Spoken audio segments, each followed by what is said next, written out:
My name is Herve Van Laetham. Today, on the TV channel of APF, I meet two guests.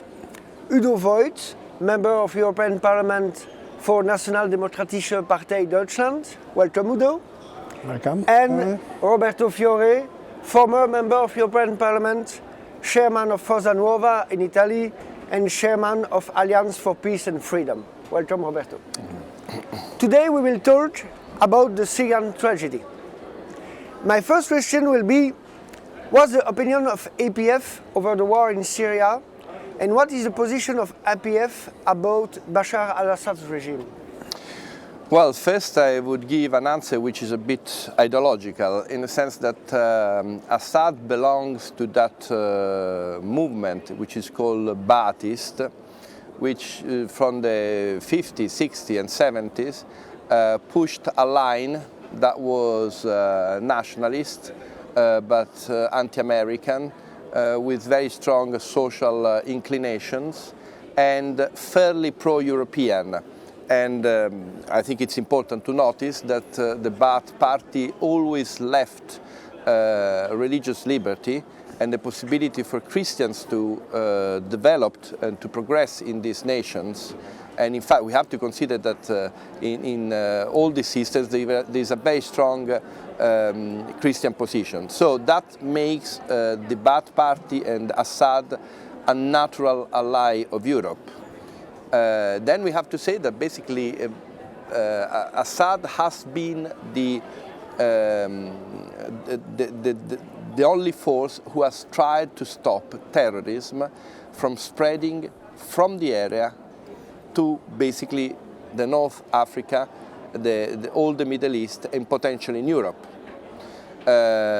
Europe had to be intelligent to help Assad in stopping these incredibly important threats, whereas what we have seen is exactly the opposite. Europe has helped the people who were against Assad, has given weapons to the people who are actually now cutting heads and raping women and creating a threat that I think Europe hasn't seen for many centuries.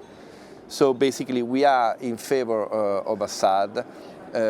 Not just from an ideological point of view, but also because he represents a clear potential to stop the Islamist threats.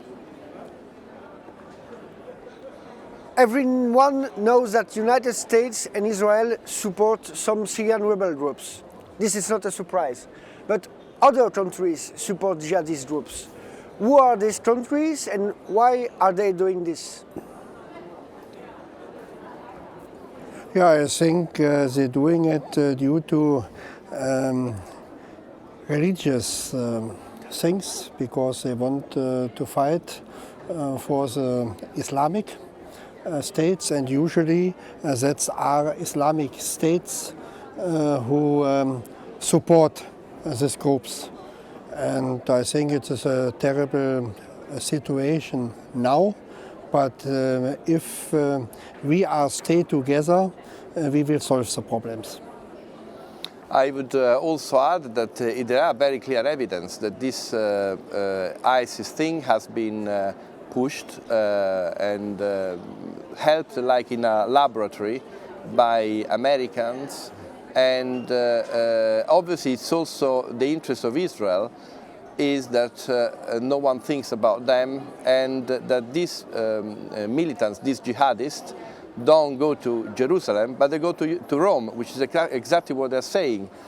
And I have also to say that it's clear evidence that from Qatar and Saudi Arabia, millions, if not billions of dollars have gone to ISIS. So this is the picture. And also the clear help that Turkey is giving to them is an extremely important issue for us Europeans, that give us the chance to see Turkey as a very dubious partner, in fact not as a partner at all, as a potential enemy. Do you think it's just a war against the regime of Bashar, or is there other geostrategic issues? Yeah, if you see the borders from Syria, then you see that there is a good position and a good connection between Syria and Iran. And so for Iran it's possible to go to the Middle Sea, and also Iran and Syria are not very friendly states against Israel.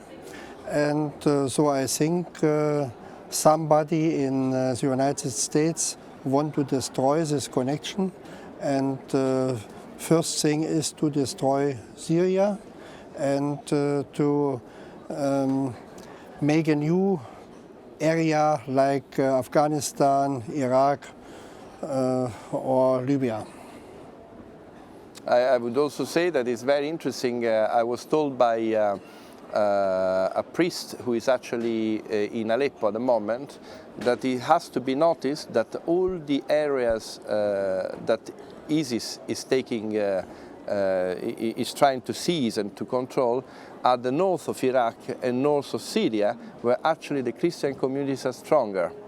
So it's a funny thing, but this is it's coming out, it's showing to be not a threat against American imperialism or Zionism, but against European Christianity. This is the new element, and we are focusing in that point because I think this is the center of the issue.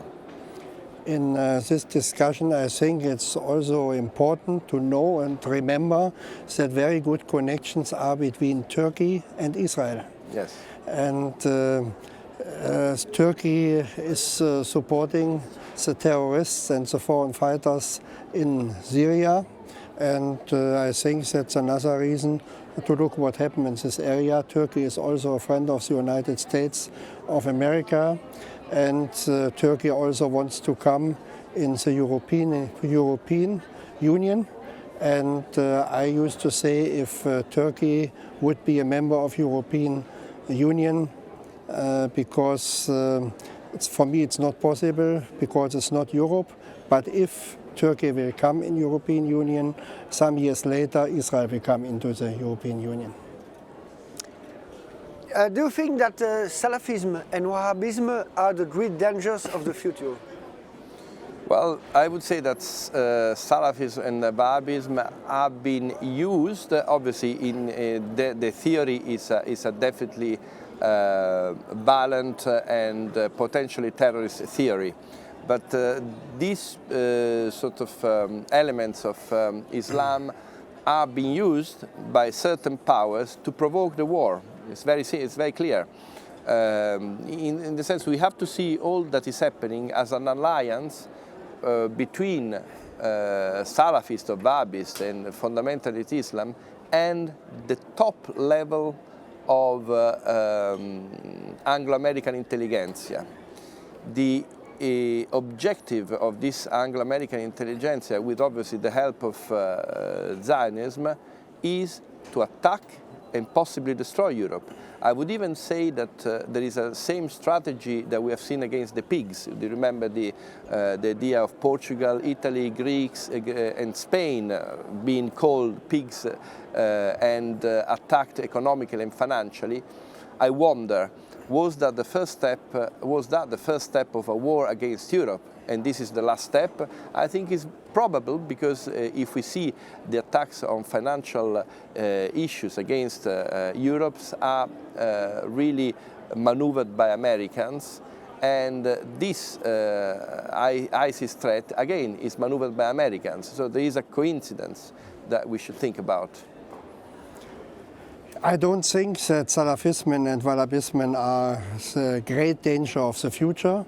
I think the great danger of future is changing our societies, to destroy our traditions, the gender mainstreaming, the politic pro-homosexual things. It destroys everything, and so we are not able to get enough power against Salafism and Wahhabism. But if we stay together, I think it would be not problem to refuse every attacks. But it depends that everybody in Europe knows that we have a tradition, that we stay together, and that we are Europe of fatherlands.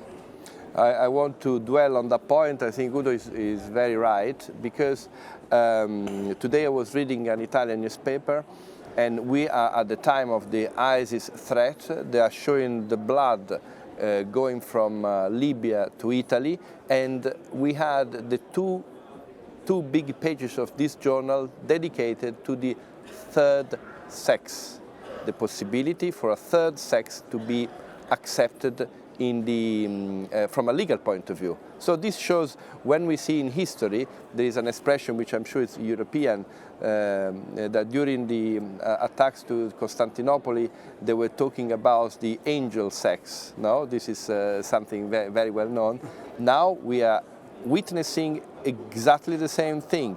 We are facing an incredible threat, and they're talking about the third sex to be juridically recognized. All European countries talk about the fight against terrorism, but for that, should they change their own policy in Syria? Obviously, they should change the policy in Syria. They should support Assad. They should actually help Assad and the Iraqi government to regain areas that have been basically taken over by these people, who have subsequently destroyed all the normal civil rights and all the liberties that people, normal liberties that they had. They have destroyed the churches, they have destroyed temples, any sort of thing. So this is, Europe should actually help the two governments to regain control of those areas, but we should also think strategically what our interests are. Europe doesn't think about that anymore. We can see that also from thinking about Africa. We have not dealt with the issue. The issue is a very profound issue. We have a huge amount of population that after the colonial period started to be angry and hungry and with a lot of wars and so on. And instead of regaining control of Africa, which could have done easily, we have left it to the super financial powers to destroy these peoples. We have left it to, at one stage, to the Cuban armies to take over certain countries, or to the American to help one dictator or the other. And we have actually now opened the space for a huge Islamic advance in all Africa that will definitely go towards Europe. They're all pointing north in order to come to Europe. And according to the European politics against or with Ukraine, to take them into NATO and the European Union, they should change their position to Syria, because I think it's much more important that Syria is not longer an enemy for the European countries. It should be a friendly system, and they should find ways to take Syria into the NATO, because I am against NATO. But if they want, I think it is more important to bring Syria now during those times in NATO than Ukraine or Moldavian or some other states. What kind of action would be taken by European Union against the countries who are supporting terrorism, like Qatar or Saudi Arabia? I think it's quite simple. There are evidence that Saudi Arabia, Qatar and Turkey are helping jihadists and ISIS. We should suspend immediately diplomatic relations with these countries. We should have also economical boycott, because it's no point in doing any sanctions or boycotting to Russia, where we have no war between us. There is point in doing sanctions and economical boycotting and closing the diplomatic seats in the different capitals with countries like the three I've mentioned, who are actually indirectly declared war against us. Yeah, I think as a German I have to say first the European countries or the European Union has to stop Germany to send weapons to Saudi Arabia, because most weapons they buy in Germany, and I think we have to stop it immediately. A specific question for you, Udo. There are more than 500 German citizens who made jihad in Syria. Some of those guys came back in your country. Are you afraid that something happened like in France or in Belgium with some returnees? First of all, for my party that are not German citizens. It's like I say, but anyway, they are due to the realism of politics. But first we have to close the borders, because if they make a decision to fight for other countries, they should have not a chance to come back. And due to the politics of Germany, to make them citizens of Germany, and otherwise to fight against terrorism, they make an invitation to make terrorist attacks in Germany. And I think we can wait, maybe next week or in a few months we will have a lot of problems like in Belgium or in France. Specific question for Roberto. The Daesh, ISIS, Islamic State, said the next target is Rome and the Vatican. Daesh is very present in Libya, not so far from Italy. So is Italy the next front line? It seems to be. Obviously, we have a long tradition in Italy of war against Islam, especially if we think from the year 1000 to the year 17,000, we always had problems. There is obviously, we have to see the forces in camp. These people are managing to create armies through propaganda. Therefore, an army that was initially of 15,000, 20,000, I'm talking about the ISIS in the Middle East, is now probably 60,000 or 70,000. The same thing is going to happen in Africa. Basically, all Muslims who are in a desperate economical situation are going to be offered to enroll in an army where they will be paid some money, where they could potentially come to our cities, I'm sorry to say for the word, but to rape our women and get our treasures and destroy our civilization. To a lot of people, unfortunately, this is a good deal. So the army of potential destroyers in Africa is actually enlarging by the minute. That's why we should intervene immediately. The other point is history teaches us that the way, for instance, the Ottoman Empire was trying to get Italy was obviously through the fleet. This is impossible today because obviously they do not have yet big ship or important sea warfare, but they are substituting this with the illegal immigration. If every day you have 300 or 400 people getting into our country from North Africa, it's obvious, but everyone is recognizing, even the Italian government is recognizing this. There will be a percentage that is going to be already enrolled. But I have to say, and this is the nature of Islam, there will be a lot of people who now are not enrolled, but they will get in touch, will keep in touch with the organization that has managed to bring them from Libya to Italy, and they will be then called for a holy war against Italy. So we have a Trojan horse that is already in Italy, and it's a potentially a disaster.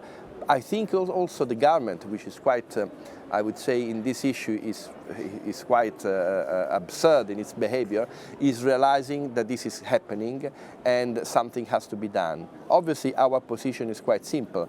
There shouldn't be at all the possibility for these boats to come here, but more than that, Italy should intervene straight away, because the more the time goes and the more these people, these enemies, are going to get organized. Roberto, Udo, thank you for your participation.